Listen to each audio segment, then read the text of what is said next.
The sound of gunshots echoed through the dry Montana air as Winifred Lawson dove behind the water tower, her heart pounding against her ribs like a wild Mustang. The year was 1885, and she had traveled over 2,000 miles from Boston to marry a man she'd never met, a man who, as it turned out, was nothing like his letters had promised. Winifred pulled her tattered blue dress tighter around her slender frame, trying to make herself as small as possible behind the wooden structure that provided her only refuge. Tears streamed down her dirt-streaked face as she heard the angry shouts of Jasper Thornton, the man who had paid for her passage west with promises of a good life and gentle companionship. "Come out, you ungrateful woman," Thornton bellowed, his voice slurred from whiskey. "I paid good money for you, and no wife of mine runs away on our wedding day." Winifred squeezed her eyes shut. At 22 years old, she had already endured more hardship than most women twice her age. After losing her parents to influenza and facing destitution in Boston, becoming a mail-order bride had seemed like her only option. The letters from Montana had been so kind, so full of promise. But the moment she stepped off the stagecoach in Silverdale, she knew she'd made a terrible mistake. The sound of approaching hoofbeats made her blood run cold. Had Thornton found her? She pressed herself tighter against the water tower's weathered wood, praying to become invisible. The hoofbeats slowed, and she heard the creak of leather as someone dismounted. "He's gone back to the saloon, madam. You can come out now." The voice was deep but gentle, nothing like Thornton's harsh bark. Winifred remained frozen in place. "I ain't gonna hurt you," the voice continued, "but you can't stay behind that water tower all night. Temperature drops mighty quick once the sun goes down in these parts." Slowly, Winifred peeked around the edge of the tower. A tall man stood there, silhouetted against the setting sun. He wore the practical clothes of a working cowboy, worn denim, a simple shirt, and a wide-brimmed hat that cast his face in shadow. "How do I know you're not working for him?" she asked, her voice barely above a whisper. The man took a step closer, and Winifred could finally make out his features. He had a strong jaw covered in several days' stubble, sun-weathered skin, and the kindest blue eyes she'd ever seen. "Name's Xavier Young, madam. I run the Y-Bar Ranch about 5 miles outside of town. Got no connection to Thornton except that I despise the man." He removed his hat, revealing dark hair that curled slightly at the temples. "And I don't take kindly to seeing a lady in distress." Winifred hesitated. Every instinct told her to run, but where would she go? She was alone in an unfamiliar town, with no money and no friends. "He paid for my passage," she explained, her voice trembling. "I answered his advertisement back east. His letters were so kind, so gentle, but when I arrived today—" "Thornton's known for his silver tongue and black heart," Xavier said grimly. "You ain't the first mail-order bride he's mistreated, though most don't manage to run away before the wedding." "He was drunk when I arrived," Winifred continued, slowly emerging from behind the tower. "He grabbed me, said terrible things about what he expected from a wife. When I objected, he struck me." Her hand unconsciously rose to her cheek, where a bruise was beginning to form. Xavier's jaw tightened as his gaze fell on her injured face. He took a deep breath, then said words that would change Winifred's life forever. "No man will hurt you again. Not while I'm breathing." There was such certainty in his voice that Winifred found herself believing him, despite all the reasons she had to distrust men's promises. "I have a proposition for you, Miss Lawson. Winifred Lawson. Miss Lawson. I need someone to help cook and clean at my ranch. My previous housekeeper left to get married last month. It's honest work with fair pay and your own private room. Most importantly, it's far from Thornton's reach." Winifred studied Xavier's face, looking for any sign of deception. "Why would you help me? You don't know me." Xavier's expression softened.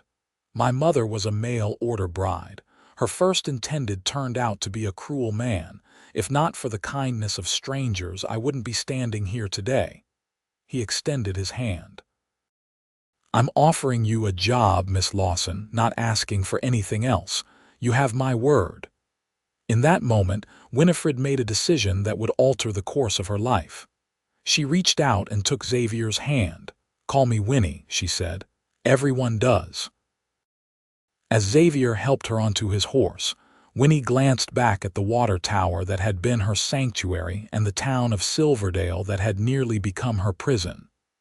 The future was uncertain, but for the first time since stepping off the stagecoach, she felt something akin to hope.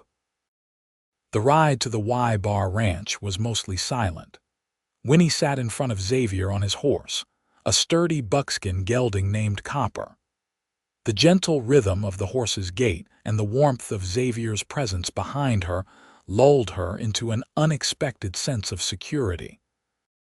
The Montana sunset painted the vast landscape in hues of gold and crimson, highlighting the rugged beauty of the rolling hills and distant mountains. "Almost there," Xavier said as they crested a rise. Below them stretched a modest but well-maintained ranch. A two-story farmhouse stood proudly among several outbuildings, corrals, and a barn. Smoke curled invitingly from the chimney, and warm light spilled from the windows. "It's beautiful," Winnie breathed, taking in the peaceful scene. "It ain't much compared to what you're probably used to back east," Xavier replied, a hint of pride in his voice nonetheless. "I grew up in a cramped apartment above a tailor's shop," she admitted. "This looks like paradise to me." As they approached the house, the front door swung open and an older woman with silver-streaked hair hurried onto the porch. "Xavier Thomas Young, I was starting to worry. You were supposed to be back before." The woman stopped short when she noticed Winnie. "Oh, I didn't realize you had company." Xavier dismounted and helped Winnie down from the horse. "Mrs. Abernathy, this is Miss Winifred Lawson. She'll be taking over as our housekeeper, if that's agreeable to you." Mrs. Abernathy's shrewd eyes took in Winnie's disheveled appearance and the bruise on her cheek. Her expression softened immediately. "Well, it's about time. I've been telling Xavier for weeks that I can't keep coming over from my son's place every day to look after things here." She stepped forward and took Winnie's hand. "Come inside, dear. You look like you could use a hot meal and a warm bath." Winnie shot a grateful look at Xavier, who nodded encouragingly. "Go on. Mrs. Abernathy will get you settled. We can discuss the particulars of your employment in the morning." As Winnie followed the older woman inside, she heard Xavier speaking to someone else, a young man who had appeared from the direction of the barn. "Liam, take Copper and give him a good rub-down. Then I need you to ride into town and keep an eye on Thornton. Don't let him see you, just make sure he doesn't get any ideas about coming our way tonight." Liam, who looked to be about 18, nodded solemnly. "Yes, sir. You think he'll cause trouble?" Xavier's voice dropped, but Winnie still caught his response. "I know he will. But I meant what I said to Miss Lawson. No one's going to hurt her again." The interior of the farmhouse was simple but comfortable, with solid furniture and homey touches that spoke of a woman's influence sometime in the past. Mrs. Abernathy led Winnie to a bedroom on the second floor. "This was Xavier's sister's room before she married and moved to Oregon," she explained, lighting a lamp. "She'd want another young woman to have it." The room was small but charming, with a narrow bed, a dresser, a washstand, and a small writing desk beneath the window. Handmade curtains framed the glass, and a colorful quilt brightened the bed. "Now, let me draw you a bath," Mrs. Abernathy continued, bustling about with an energy that belied her years. "And I'll find you something clean to wear. You look to be about Elizabeth's size." "You're very kind," Winnie said, emotion welling in her throat. "I don't know how I can ever repay nonsense, child," Mrs. Abernathy interrupted gently. "We take care of our own out here, and anyone under Xavier's protection is one of our own." Later, after a hot bath and a hearty meal of beef stew and fresh bread, Winnie sat at the kitchen table with Mrs. Abernathy. Xavier had gone to check on the livestock, giving the women time to talk privately. "He's a good man," Mrs. Abernathy said, pouring Winnie another cup of coffee. "One of the best I've known, and I've lived in these parts for 30 years. He said his mother was a mail-order bride," Winnie ventured. Mrs. Abernathy nodded. "Clara, beautiful woman, kind as the day is long. She was supposed to marry a rancher over in Bitterroot Valley, but when she arrived, she found out he already had a wife and was looking for, well, something else entirely." She clucked her tongue disapprovingly.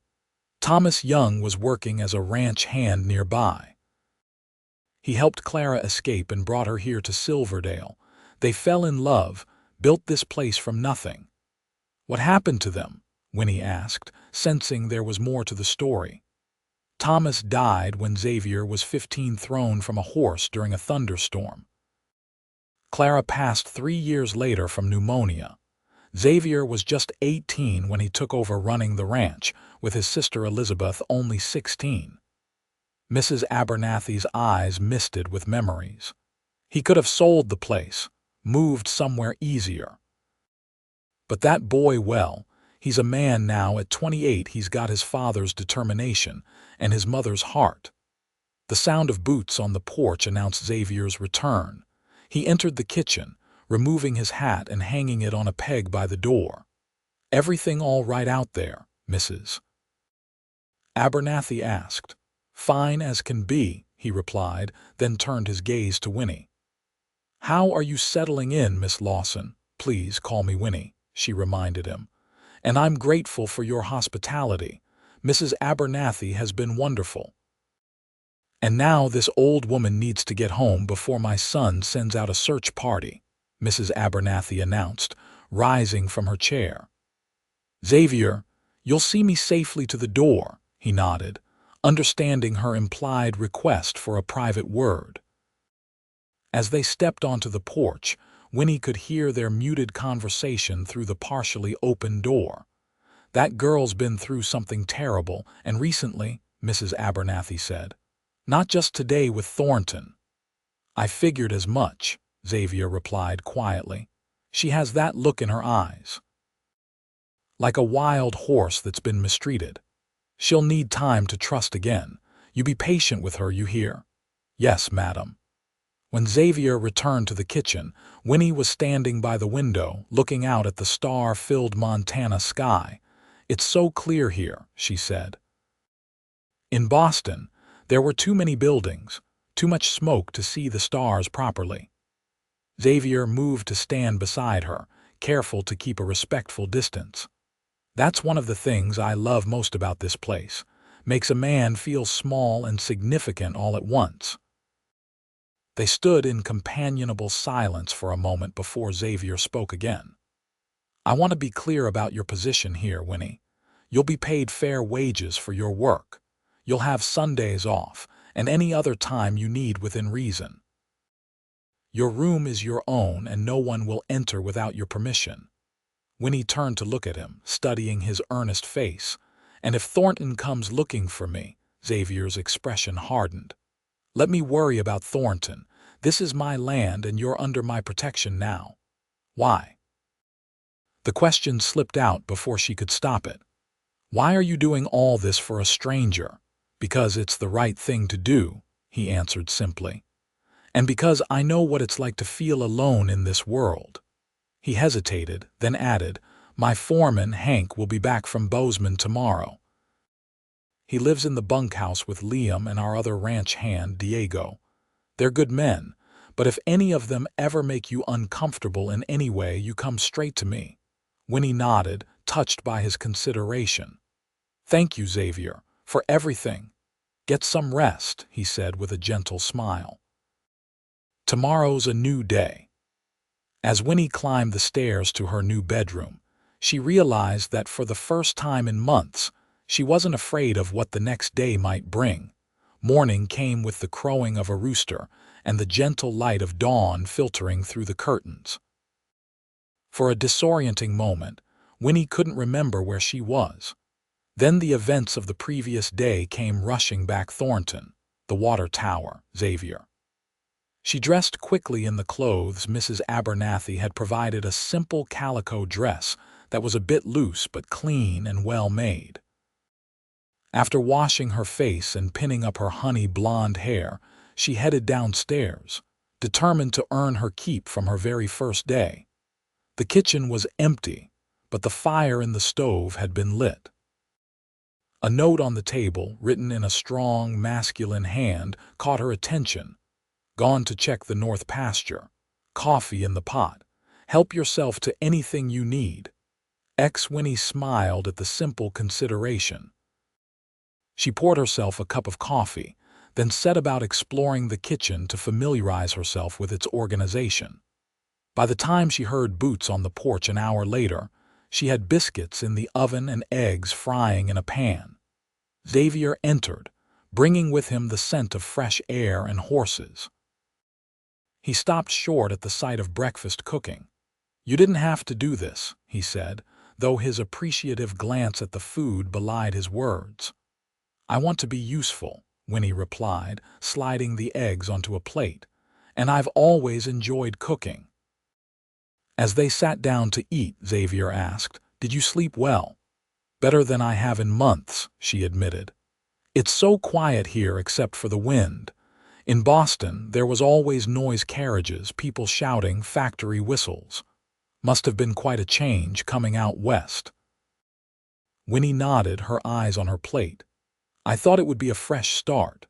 After my parents died, I had few options. I worked as a seamstress, but the pay was barely enough to survive. When I saw Mr. Thornton's advertisement..." She trailed off, ashamed of her naivety. "You made the best decision you could with the information you had," Xavier said firmly. "Thornton is the one who should be ashamed, not you." A knock at the door interrupted their conversation. Xavier rose, his hand instinctively moving to the revolver at his hip. "Stay here," he instructed quietly. Winnie's heart pounded as she heard the door open, followed by a man's voice she didn't recognize. "Morning, boss. Wanted to let you know I'm back from Bozeman." "Good to see you, Hank," Xavier replied, his posture relaxing. "Come in and meet our new housekeeper." The man who entered the kitchen was in his early 40s, with a weathered face and salt and pepper hair. His eyes widened slightly at the sight of Winnie, but he quickly tipped his hat respectfully. "Madam, Hank Miller at your service. I run things around here when the boss is otherwise occupied. Winifred Lawson," she responded with a small smile, "though I prefer Winnie." "Miss Winnie, then," Hank agreed. He turned to Xavier. "Got word in town that Thornton's on the warpath. Seems his bride to be disappeared before the wedding." His meaningful glance at Winnie made it clear he'd put two and two together. Xavier's jaw tightened. "What's he saying?" "That she stole money from him and ran off. He's offering a reward for information." Hank shook his head. "Nobody's believing his story, mind you. We all know Thornton's reputation, but he's got the sheriff's ear on account of his money." "Sheriff Daniels is a reasonable man," Xavier said, though his frown deepened. "I'll ride into town later, have a word with him." "Might want to take the lady with you," Hank suggested. "Let the sheriff see for himself what Thornton did to her face. A man who'd hit a woman before they're even married ain't one to be trusted with a wife." Winnie touched her cheek self-consciously, knowing the bruise must still be visible. "No," Xavier said firmly. "I won't parade Winnie around town like some exhibit. She's been through enough." He turned to her. "Unless you want to go, it's your decision." The consideration in his voice, the way he deferred to her wishes instead of making demands, touched Winnie deeply. "I'd rather not," she admitted. "The thought of seeing him again so soon." Then you'll stay here, Xavier decided. Hank, I want someone at the house at all times until this situation with Thornton is resolved. Can you arrange that with the men? Already planned on it, boss. After breakfast, Xavier prepared to ride into town. Winnie walked him to the porch, wringing her hands anxiously. Please be careful, she said. Mr. Thornton has a violent temper, especially when he's been drinking. Xavier checked his revolver before holstering it. I can handle Thornton. I'm more concerned about you feeling safe here while I'm gone. Hank seems trustworthy, he is. Been with the Y bar since my father's time. Xavier hesitated, then added, Winnie, I need to ask you something and I want you to answer honestly. She tensed, wondering what was coming. Do you have any legal obligation to Thornton? Did you sign any contracts or make any binding promises? Winnie shook her head firmly. No. He paid for my passage, but there was no formal agreement. The minister was waiting when I arrived, but... She shuddered at the memory. I ran before any vows could be spoken. Relief crossed Xavier's face. Good. That means he has no legal claim on you whatsoever. The passage money was a gift, not a debt. That's how courts have ruled in similar cases. He put on his hat. I should be back by midday. If there's any trouble, any at all, Hank knows what to do. As Winnie watched Xavier ride away, she felt a strange mixture of anxiety and peace. Anxiety for his safety, but peace in knowing that, for the first time in a very long while, someone was standing between her and the harshness of the world. The hours passed slowly as Winnie familiarized herself with the house. She dusted the parlor, with its modest but comfortable furnishings, and noted areas that needed deeper cleaning. The house wasn't neglected, but it clearly lacked a woman's touch. Little things like the way Xavier's books were stacked rather than shelved, or how the curtains hadn't been properly rehung after washing, spoke of a household managed by a man who had more important things to worry about than domestic details. In Xavier's study, a small room off the parlor, Winnie found herself lingering. A desk sat beneath the window, covered with papers related to ranch business. Bookshelves lined one wall, filled with an impressive collection for a ranch house history, poetry, novels, and practical guides to ranching and veterinary care. A daguerreotype in a silver frame caught her eye, a handsome couple with a young boy and girl. Xavier's family, she realized. His mother was beautiful, with the same kind eyes Xavier had inherited. She was something special, Clara Young. Winnie startled at Hank's voice from the doorway. I'm sorry, she apologized quickly. I didn't mean to pry. No need to apologize, Hank said easily. You're here to clean, after all. Just thought you might like to know about the family. He nodded at the photograph.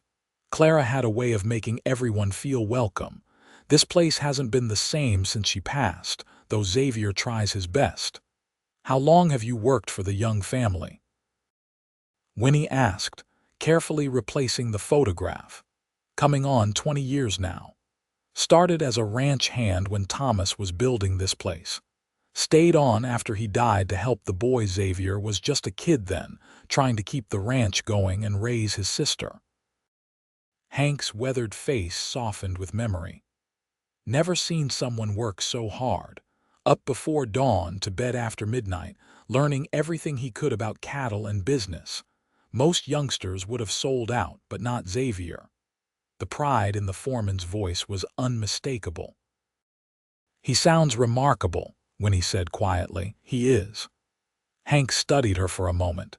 You know, Miss Winnie, folks around here respect Xavier more than just about anyone. When he stands up for something or someone, people notice. He tipped his hat and turned to leave. Just thought you might like to know that.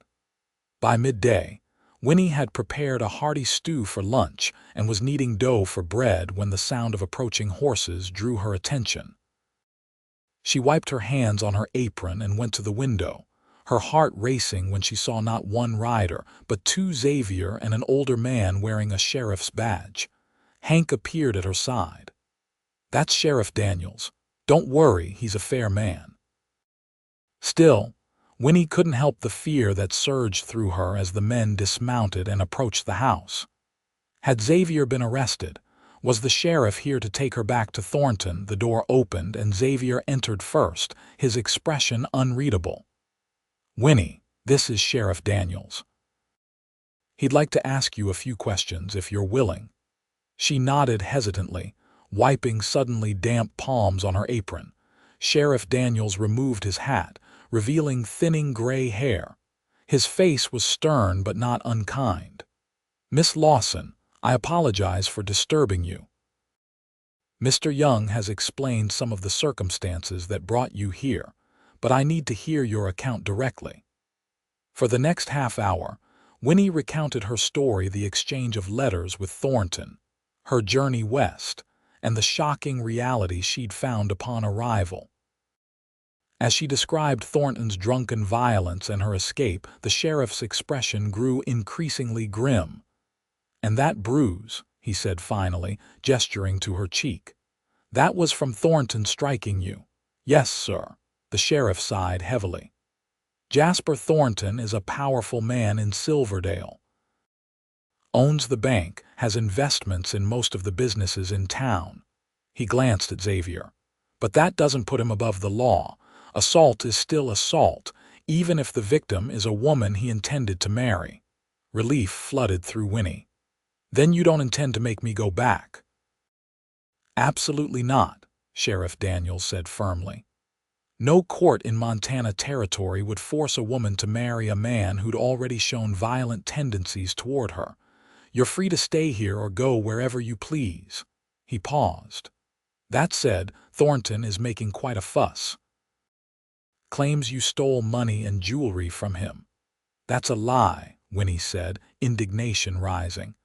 "I arrived with only my trunk of clothes and personal items. You can search my things if you don't believe me." "That won't be necessary," the sheriff assured her. "Thornton's story doesn't hold water.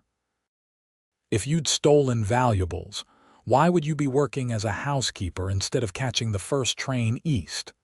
Xavier, who had been silent during most of the exchange, finally spoke. "What's your official position on this matter, Sheriff?" "Officially, I see no crime that requires my intervention. Miss Lawson broke no laws by declining to marry Thornton, regardless of what he paid for her passage. As for Thornton's accusation of theft without evidence, it's merely slander." The sheriff put his hat back on. "Unofficially, I'd advise Miss Lawson to stay clear of Silverdale for a while. Thornton's pride is wounded, and men like him can be dangerous when they feel humiliated." After the sheriff departed, Xavier found Winnie in the kitchen, staring out the window with a troubled expression.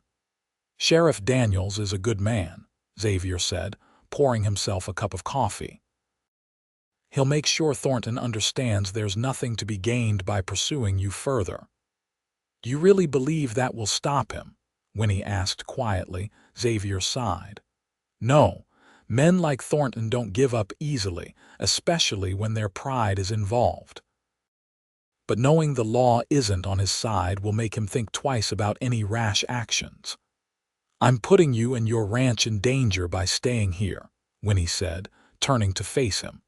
"Perhaps I should move on, find employment elsewhere, and go where?"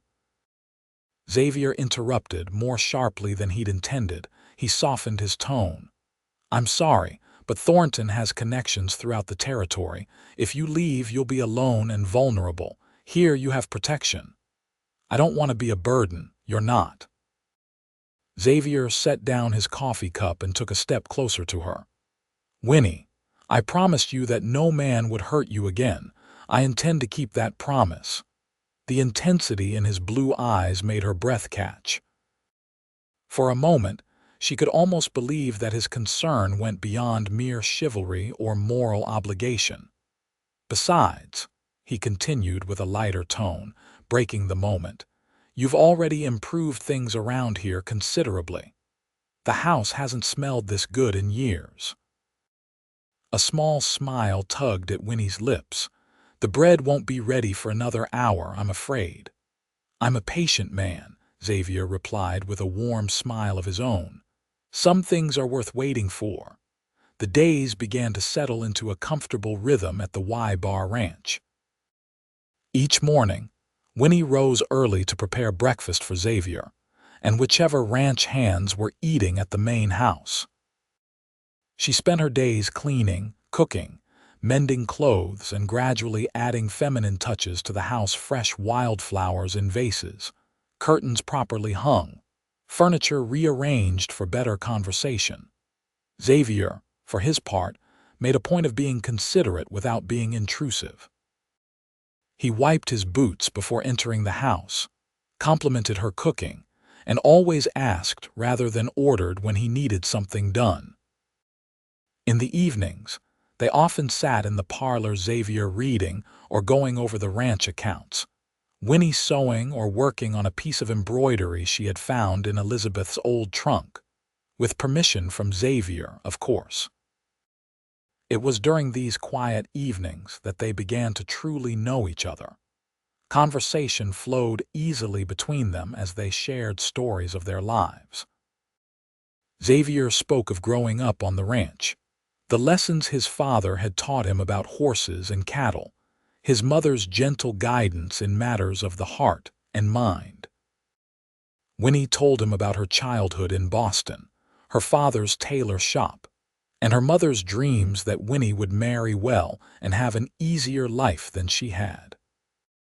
"She would have been heartbroken to know I became a mail-order bride," Winnie admitted one evening, 3 weeks after her arrival at the Y-Bar. "It wasn't the future she imagined for me." "Life rarely gives us the future we imagine," Xavier replied thoughtfully. "My father wanted me to attend university in the East. Had it all planned out, I'd study agriculture and business, then come back to modernize the ranch." "Why didn't you go?" A shadow crossed Xavier's face. "He died before I could. After that, there was no money for university and the ranch needed me here." "You regret it, not having the chance to go?" Xavier considered the question carefully. "I regret not fulfilling my father's wishes for me, but I don't regret the life I've built here. It's a good life, honest work." He glanced around the cozy parlor, then back at Winnie, his gaze lingering. "And it has its compensations." The warmth in his eyes sent a flutter through Winnie's chest.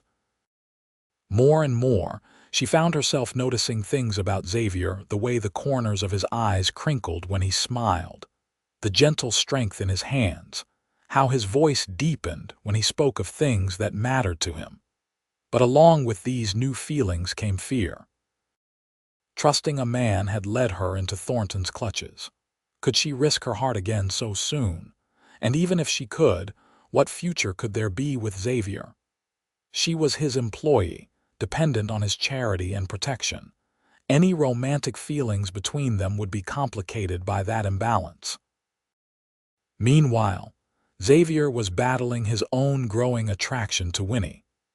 He admired her resilience, her quiet strength, and the way she had transformed his house into a home in just a few short weeks.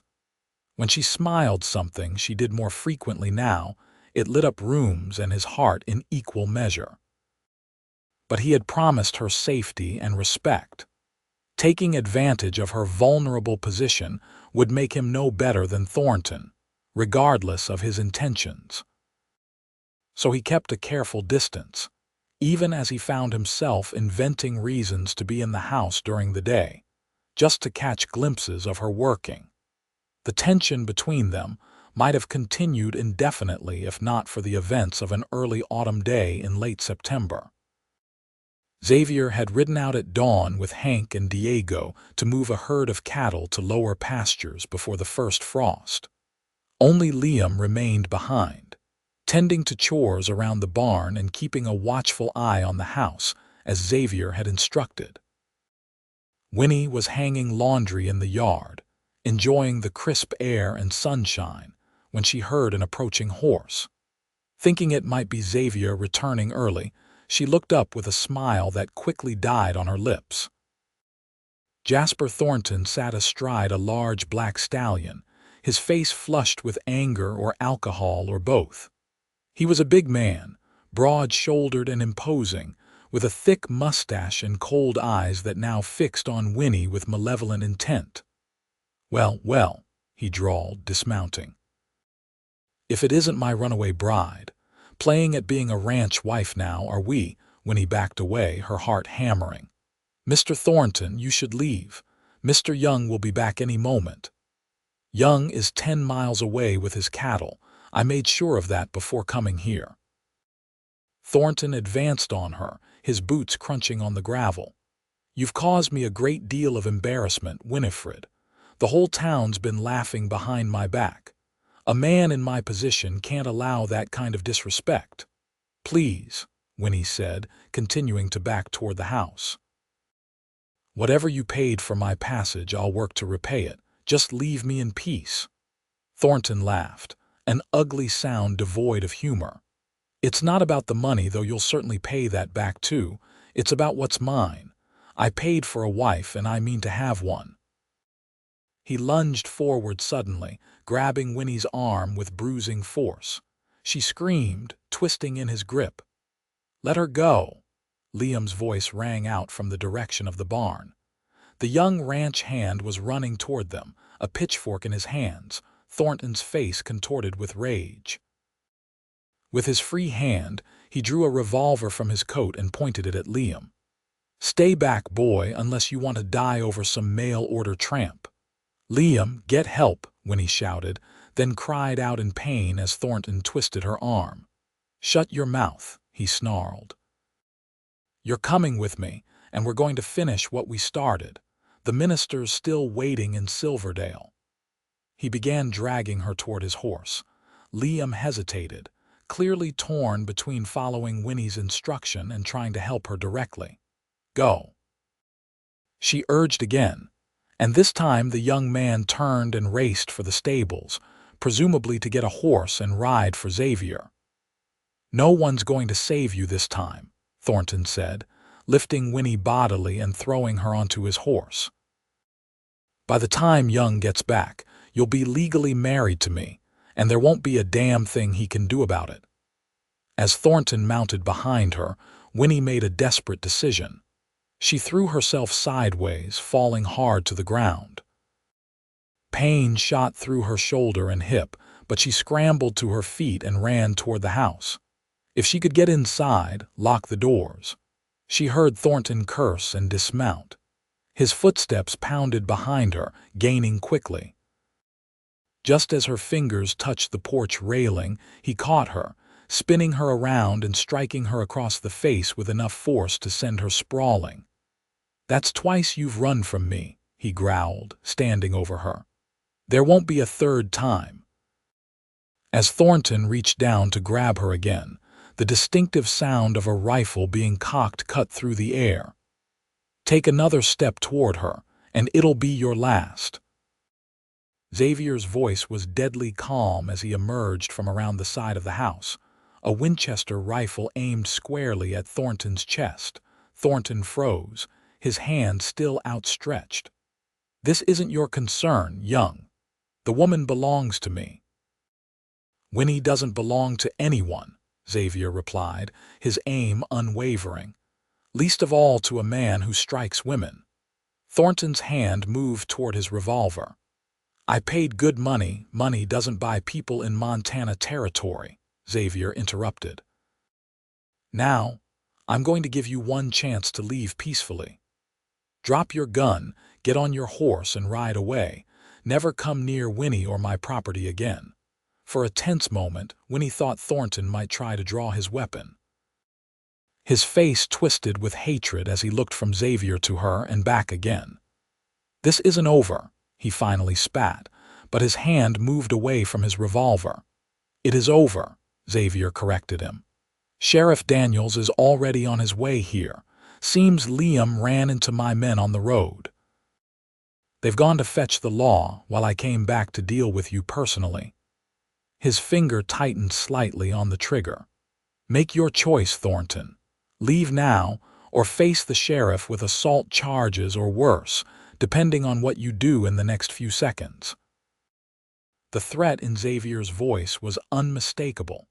Thornton must have recognized the deadly intent in the rancher's eyes because he slowly backed toward his horse. "You'll regret this, Young," he said, mounting up. "Both of you will." "The only thing I regret," Xavier replied, "is not being here sooner. Now go, before I decide shooting you would save everyone a lot of trouble." With a final venomous glare, Thornton wheeled his horse around and galloped away, disappearing down the road toward Silverdale. The moment he was out of sight, Xavier lowered the rifle and rushed to Winnie's side. "Are you hurt?" he asked, his voice now soft with concern as he helped her to her feet. "Just bruised, I think," she said, though her cheek throbbed painfully where Thornton had struck her. "Xavier, I was so frightened. If you hadn't come when you did—" "But I did," he interrupted gently, his hand coming up to cup her uninjured cheek. "And I meant what I said, Winnie. No man will ever hurt you again, not while I'm breathing." The tenderness in his touch, the fierce protectiveness in his eyes, it was too much. Winnie burst into tears, all the fear and tension of the past hour pouring out of her. Without hesitation, Xavier pulled her into his arms, holding her close as she sobbed against his chest. "You're safe now," he murmured into her hair. "You're safe." When her tears finally subsided, Winnie became acutely aware of Xavier's arms around her, the steady beat of his heart beneath her cheek, the clean scent of his soap and leather, and something uniquely his own. She should step away, maintain the proper distance between employer and employee, but she couldn't bring herself to move. "Winnie," Xavier said softly, and something in his voice made her look up. What she saw in his eyes took her breath away. Concern, yes, but also something deeper, warmer. "I need to tell you something." Before he could continue, the sound of approaching horses interrupted them. Reluctantly, Xavier released her as Sheriff Daniels rode into the yard, followed by Hank and Diego. "Are you both all right?" the sheriff called, dismounting quickly. "Liam said Thornton was here, threatening Miss Lawson." "He was," Xavier confirmed, keeping a protective hand at the small of Winnie's back. "But he's gone now. Rode back toward Silverdale after I convinced him it was in his best interest to leave." Sheriff Daniels took in the scene: Winnie's disheveled appearance, the fresh mark on her cheek, the rifle still in Xavier's free hand. "Convinced him how exactly?" "With reasoned argument," Xavier replied evenly. "And the suggestion that you were on your way with arrest warrants." The sheriff's mouth twitched beneath his mustache. "I see. Well, his reasoned departure saves me some paperwork, at least." He turned to Winnie. "Miss Lawson, are you willing to file formal charges against Thornton for assault?" Winnie hesitated, fear flashing through her. "Would I have to testify, face him in court?" "Most likely," the sheriff admitted. "Though with the bruises on your face and arm as evidence, plus Mr. Young's testimony, it would be a strong case." "I'll stand with you every step of the way," Xavier assured her. "But it's your decision, Winnie. No one will force you to do anything you don't want to do, not anymore." His words gave her courage. Thornton had already taken so much from her: her peace of mind, her sense of security. She wouldn't let him take her dignity too. "Yes," she said firmly, "I want to press charges." The sheriff nodded approvingly. "Good. I'll ride back to town and draw up the papers. In the meantime, I suggest you both stay alert. Thornton isn't the type to give up easily, especially now that his pride's been wounded twice." After the sheriff left, Xavier insisted on Winnie resting while he and the men secured the ranch. They posted guards, checked all the buildings, and made sure weapons were readily available if needed. When Xavier finally came into the house that evening, he found Winnie in the kitchen, stubbornly preparing dinner despite his instructions that she rest. "You should be lying down," he scolded gently.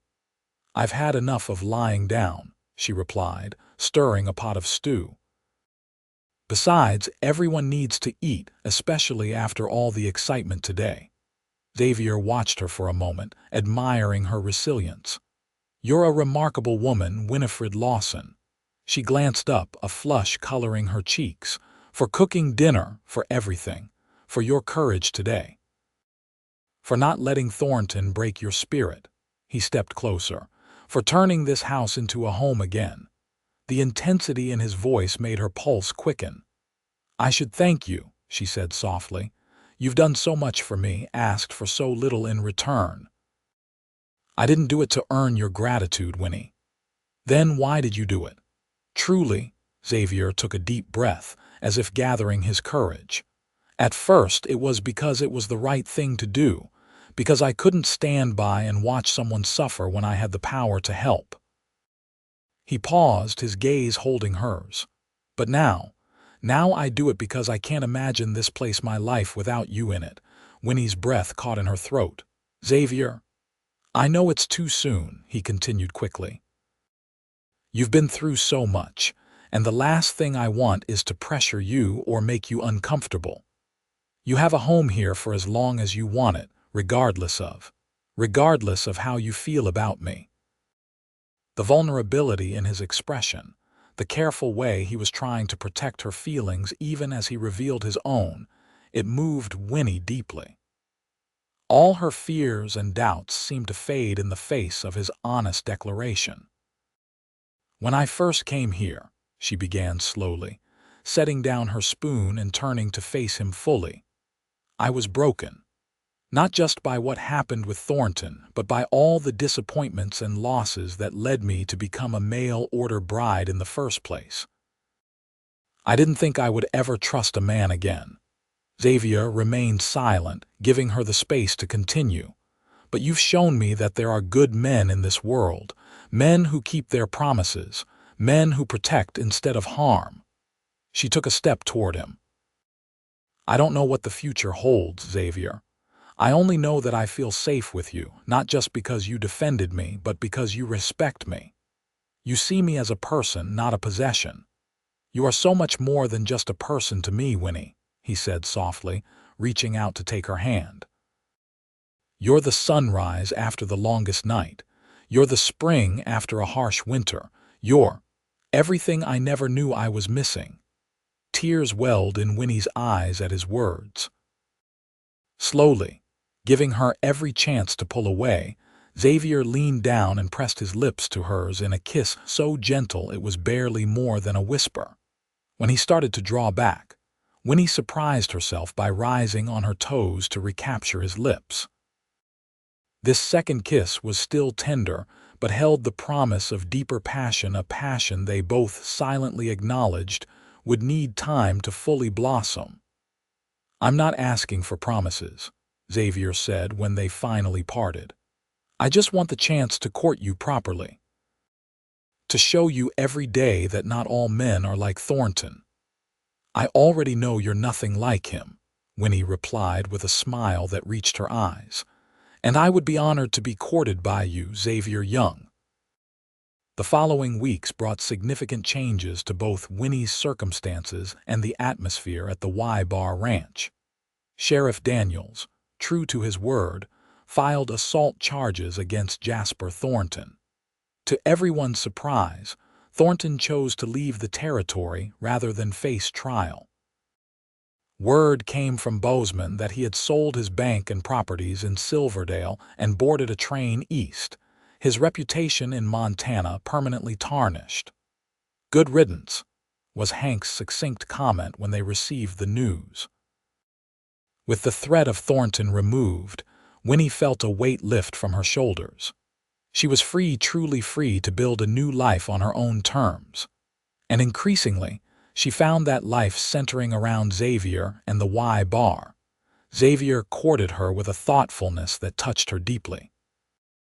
He brought her wildflowers from his rides around the ranch, ordered books he thought she might enjoy from the catalog, and arranged for Mrs. Abernathy to stay at the house when he took Winnie on proper outings to town. He was always respectful, never presuming, Yet Winnie could see in his eyes that his feelings for her grew stronger each day, just as hers did for him. Their first official outing together was to a harvest festival in Silverdale in early October. Winnie had been apprehensive about returning to the town where her nightmare with Thornton had begun, but with Xavier at her side, she found herself enjoying the celebrations. The townspeople, far from judging her as she had feared, welcomed her warmly. Many women sought her out specifically to express their admiration for her courage in standing up to Thornton, who had apparently been the town bully for years. "You're something of a local hero," Xavier told her as they walked arm in arm among the festival booths. The woman who finally brought Thornton down. Winnie shook her head, embarrassed by the attention. "I didn't do anything heroic. I just ran away." "Sometimes running is the bravest thing you can do," Xavier replied. "It takes courage to leave a bad situation to start over with nothing but hope." As autumn deepened toward winter, the ranch prepared for the cold months ahead. Hay was stored, firewood stacked, and preserves put up. Winnie threw herself into these preparations, learning from Mrs. Abernathy how to manage a ranch household through a Montana winter. "You're a natural at this," the older woman observed one day as they sealed jars of apple butter. "Xavier's mother would have approved of you." The comment warmed Winnie more than she could express. Gradually, she had come to feel that the Y Bar wasn't just a place of refuge for her, but a true home. She loved the rhythms of ranch life, the connections with the land and animals, and most of all, the growing bond with Xavier. In late November, as the first heavy snows blanketed the ranch, Xavier invited Winnie to accompany him on a ride to a special place on the property. Bundled in warm clothes, they set out on horseback one clear, cold morning. Xavier led her to a high ridge overlooking the entire ranch, the house and outbuildings below looking like a child's toy set against the vast white landscape. "My father proposed to my mother on this spot," Xavier said as they dismounted. "It was spring then, with wildflowers everywhere. He told me it was the most beautiful place on the ranch, and the only setting worthy of asking for her hand." Winnie's heart began to race as she realized what might be happening. "It doesn't have the same beauty in winter," Xavier continued, taking her gloved hands in his, "but what I feel for you isn't dependent on seasons or setting." He looked into her eyes with such tenderness it brought tears to her own. "Winifred Lawson, when you hid behind that water tower 3 months ago, I promised that no man would hurt you again. Today, I want to make another promise that I will spend every day of my life trying to bring you joy, security, and love." He reached into his coat pocket and withdrew a small velvet box. Opening it revealed a simple but elegant gold ring with a small diamond that caught the winter sunlight. "This was my mother's," he explained. "Winnie, I know we haven't known each other long in terms of time, but I feel I've known your heart for much longer. Would you do me the extraordinary honor of becoming my wife?" Tears spilled down Winnie's cheeks as emotion overwhelmed her. The journey that had brought her to this moment, all the pain, fear, and uncertainty, suddenly seemed worth every step, for it had led her to Xavier. "Yes," she whispered, then louder. "Yes, Xavier, yes." His face lit up with joy as he slipped the ring onto her finger, then pulled her into an embrace that lifted her off her feet. Their kiss, witnessed only by the vast Montana sky and the silent mountains, sealed a promise that both knew would last a lifetime. They were married on Christmas Eve in the parlor of the Y Bar ranch house. Sheriff Daniels, who had become a good friend, gave Winnie away. Mrs. Abernathy cried happy tears, declaring that Clara Young would be so pleased to see her son finally settled with a worthy woman. Hank, Diego, and Liam stood proudly as witnesses, the ranch hands having become like family to Winnie. The ceremony was simple but heartfelt. As they exchanged vows before the minister, Winnie thought about the strange and winding path that had brought her to this moment. Had someone told her 6 months ago, as she boarded the train in Boston, that she would find true love and happiness in the arms of a Montana rancher, she would have thought them mad. Yet here she was, pledging her life to a man who had shown her the meaning of real love not through grand gestures or pretty words, but through consistent kindness, respect, and protection. "I now pronounce you husband and wife," the minister declared, and Xavier's kiss was both a promise and a fulfillment. The small reception that followed was filled with laughter, music, and the warmth of genuine friendship. As the evening progressed, Xavier pulled Winnie aside for a moment of privacy. "I have something for you," he said, leading her to his study. From his desk drawer he withdrew an official-looking document. "This is the deed to the Y-Bar Ranch. I've had it modified to include your name alongside mine." Winnie stared at him in shock. "Xavier, this isn't necessary. It is to me," he interrupted gently. "This ranch isn't just my home. It's my legacy, my parents' legacy. I want it to be our legacy now, together." He placed the deed in her hands. "Whatever we build here, we build as equals, Winnie. That's my promise to you." Overwhelmed by the significance of his gesture, Winnie could only express her feelings with a kiss that conveyed all the love and gratitude in her heart.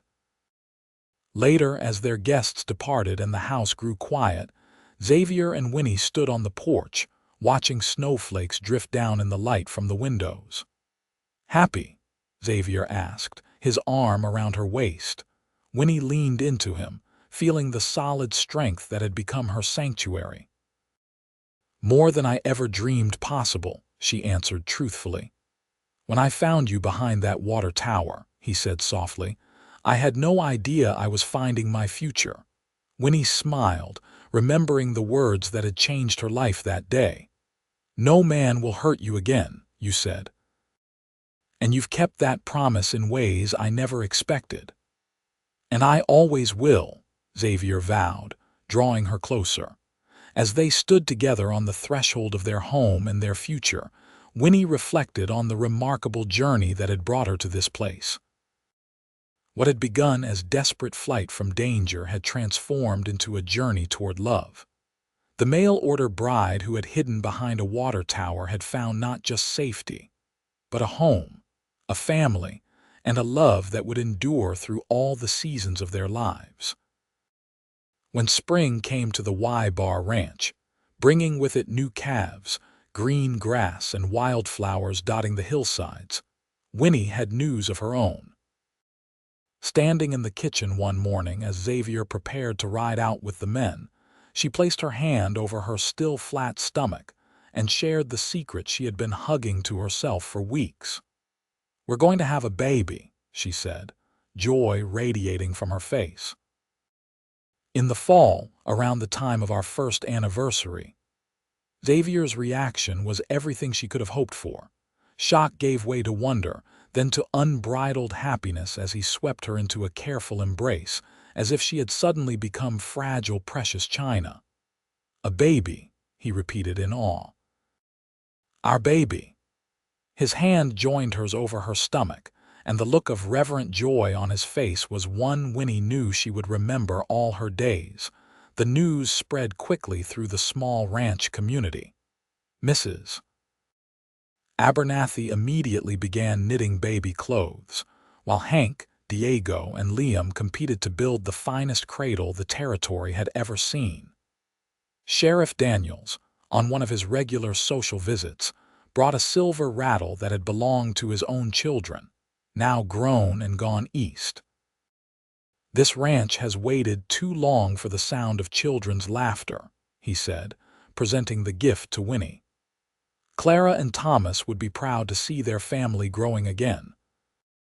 As her body changed with the advancing pregnancy, Winnie found herself reflecting often on the twists of fate that had brought her to this happiness. The terrifying day she had hidden behind the water tower now seemed like a distant nightmare still remembered, but no longer holding power over her. One warm evening in late August, as she and Xavier sat on the porch watching the sunset paint the mountains in gold and crimson, she gave voice to these thoughts. "You ever think about how differently things might have turned out?" she asked, her hand resting on her now prominent belly. "If I hadn't run from Thornton that day, if you hadn't found me when you did." Xavier took her hand, bringing it to his lips. "I try not to dwell on what might have been," he admitted, "but I do thank God every day for guiding me to town at exactly the right moment." He smiled, the same smile that still made her heart skip a beat. "Some might call it coincidence, I call it destiny." Winnie leaned against him, feeling their child move within her. "I never believed in destiny before. I thought life was just a series of hardships to be endured." She looked up at him. "You changed that for me, Xavier. You showed me that life can also be a series of joys to be cherished." Their daughter, Clara Elizabeth Young, was born on a crisp October morning with the first light of dawn streaming through the bedroom windows. Mrs. Abernathy served as midwife, her experienced hands guiding the baby into the world while Xavier paced anxiously outside the door, only to be admitted when his daughter's strong cries announced her arrival. The moment Xavier held his daughter, something in him visibly changed, a softening, an opening of his heart that Winnie found beautiful to witness. This strong man, who could handle fractious cattle and stand down armed opponents without flinching, cradled the tiny infant with such gentle reverence that tears sprang to Winnie's eyes. "She's perfect," he whispered, carefully returning the baby to Winnie's arms, "just like her mother." "She has your eyes," Winnie noted, tracing a finger along their daughter's delicate cheek. The baby's eyes, already showing signs of the deep blue that characterized Xavier's gaze, blinked solemnly up at her parents. "And your strength," Xavier added. "Did you hear that cry? That's a girl who knows what she wants and isn't afraid to demand it." Winnie laughed softly. "Heaven help us if she has my stubbornness and your determination." "Heaven help the world," Xavier corrected with a proud smile. Life settled into new rhythms with Clara's arrival. The Y-Bar Ranch house, always warm and welcoming under Winnie's care, now truly felt alive with the presence of the baby. Xavier took to fatherhood with the same dedication he brought to everything important in his life, never hesitating to walk the floor with a fussy infant or change a diaper when needed, despite the raised eyebrows of some of the ranch hands who considered such tasks women's work. "My father changed diapers too," he informed a startled Liam, who had stumbled upon Xavier performing this duty one day. A real man isn't afraid to care for his children. As Clara grew from infant to toddler, the ranch prospered alongside her. Xavier's careful management, combined with favorable weather and strong cattle prices, allowed them to expand their operations. They purchased additional land, built a larger barn, and hired more hands. Winnie's role expanded too, as she took on managing the household accounts and correspondence, freeing Xavier to focus on the physical aspects of ranching. Their partnership, in business as in life, became a model that others in the community admired and sought to emulate.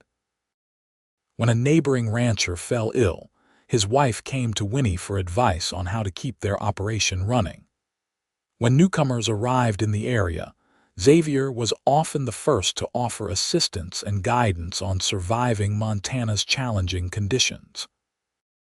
The Young family's home became a gathering place for the community. Holidays were celebrated with tables groaning under the weight of Winnie's cooking, the house filled with friends and neighbors. Clara, with her father's blue eyes and her mother's golden hair, charmed everyone she met, toddling confidently from guest to guest with a smile that melted even the most weathered cowboy's heart. On Clara's third birthday, as friends gathered to celebrate, Sheriff Daniels, now sporting a fully white beard and planning his retirement, pulled Xavier and Winnie aside. "Got some news you might be interested in," he said, accepting a cup of coffee from Winnie. "Jasper Thornton died last month in Chicago, apparently drank himself into an early grave." Winnie felt a complex mix of emotions at this news, not satisfaction or joy, but a certain sense of closure. "I hope he found peace," she said finally, surprising herself with the sentiment. Xavier squeezed her hand.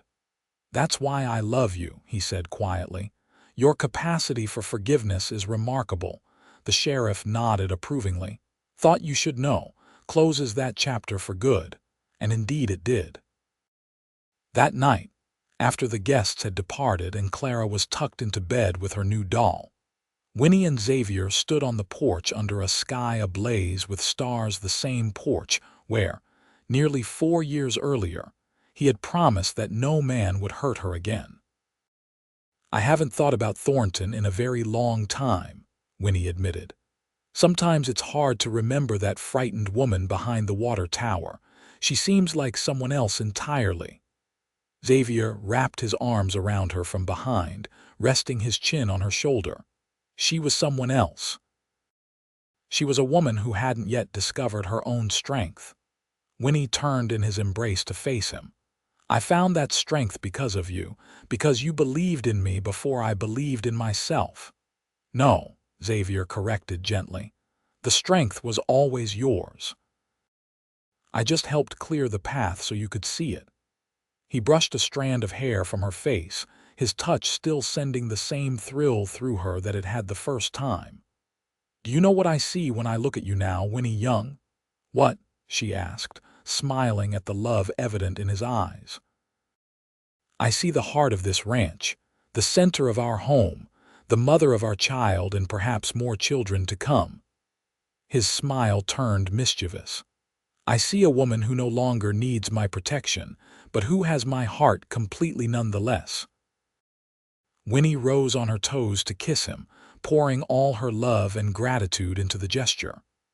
"I may not need your protection anymore," she whispered against his lips, "but I will always need your love." "That," Xavier promised, "you will have for all the days of my life." And as they stood together under the vast Montana sky, Winnie reflected that life's greatest journeys often begin with moments of greatest fear. Her desperate flight to the water tower had been such a moment, a terrifying crossroads that had ultimately led her not to safety, but to love, family, and a happiness deeper and more enduring than she could ever have imagined. The frightened mail-order bride who had hidden behind the water tower had found not just a protector in Xavier Young, but a partner, a lover, and a future filled with promise. And though the memory of that day would always remain with her, it no longer held fear, only gratitude for the twist of fate that had brought her home. As the years passed, the Y-Bar Ranch flourished under Xavier and Winnie's stewardship. Clara grew into a confident young girl with her father's love of the land and her mother's compassionate spirit. When she was 5, she welcomed a baby brother, Thomas Hank Young, named for Xavier's father and their loyal foreman who had become like family. Little Thomas proved to be as strong-willed as his sister, though quieter in temperament. By the time he was toddling around the ranch, it was clear he had inherited Xavier's natural way with animals. Horses that shied away from others would stand calmly for Thomas, even as a small child, sensing something in him that they trusted. "He'll be a fine horseman," Xavier predicted proudly, watching his son fearlessly approach a new colt in the corral. "Better than me, I suspect."